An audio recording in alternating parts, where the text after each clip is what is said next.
Train আমাদের অভিমানী যান, সাপের মতো লম্বা, খুব খুব বগি, আর প্রতিটা বগিই যেন নিজের নিয়মে ছুটে যাওয়া আলাদা একটা স্টেজ।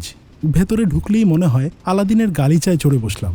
মাঝে মাঝে রেল ক্রসিংয়ের পাশে দাঁড়িয়ে ভাবি, এই ট্রেনটাতে যদি এক লাফে উঠে কোথাও হারিয়ে যাওয়া যেত।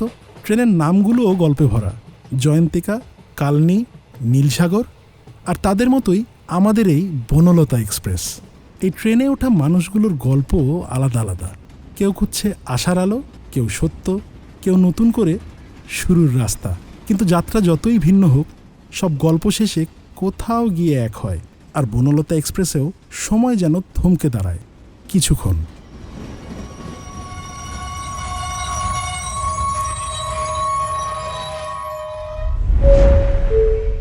সম্মানিত যাত্রীবৃন্দ, ঢাকা থেকে ছেড়ে আসা বনলতা এক্সপ্রেস ট্রেনটি এখন রাশিয়ান হাউসের প্ল্যাটফর্মে এসে পৌঁছেছে। যাত্রী সকলকে অনুরোধ করছি, অনুগ্রহ করে নিজ নিজ ব্যাগপত্র সঙ্গে নিয়ে প্ল্যাটফর্মে নামার প্রস্তুতির জন্য। ততক্ষণে শুভেচ্ছা বক্তব্য দেবার জন্য প্ল্যাটফর্মে আসছেন হইচই বাংলাদেশের কান্ট্রি ডিরেক্টর সাকিব আর খান।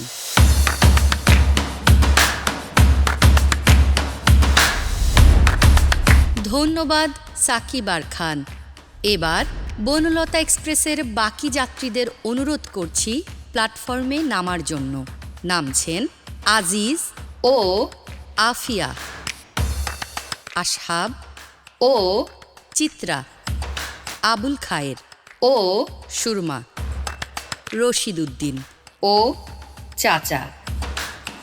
সবশেষে নামছেন এ ট্রেনের পরিচালক বনলতা এক্সপ্রেসের পরিচালক তানিম নূর।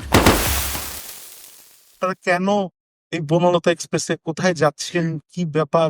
আমি আসলে সবসময় কাজে এত ব্যস্ত থাকি, গুরুত্বপূর্ণ একটি দায়িত্বে আছি আমি এই রাষ্ট্রের। পরিবারকে আসলে এভাবে সময় দেওয়া হয় না। আমার স্ত্রী আছেন এখানে, আমি এদের কাউকেই চিনি না। পরিচিত হব যখন ট্রেনটা ছাড়বে, যখন ঘটনা ঘটতে থাকবে। আমরা আসলে সবাই মিলে যাত্রাটা শুরু করেছি। যাত্রাটা কোথায় যেয়ে শেষ হয় সেটা দেখার বিষয়। সেটা দেখতে হলে আসলে হলে আসতে হবে। তো এইটার ক্ষেত্রেও তো চরিত্রের প্রেমে পড়েই আমি এই কাজটা করছি। আর তানিম নূরের প্রেমে পড়ার একটা বিষয় আছে, কারণ সে দুঃখের কথাও হাসতে হাসতে বলতে পারে। এই ট্রেনের ড্রাইভার তানিম নূর, ওর আন্ডারে আমি যাত্রী হিসেবে এই ট্রেনে সওয়ার হয়েছি। না, আমার প্ল্যান ছিল না, আমি হুট করে উঠে বসেছি আচ্ছা আচ্ছা আচ্ছা। With wife.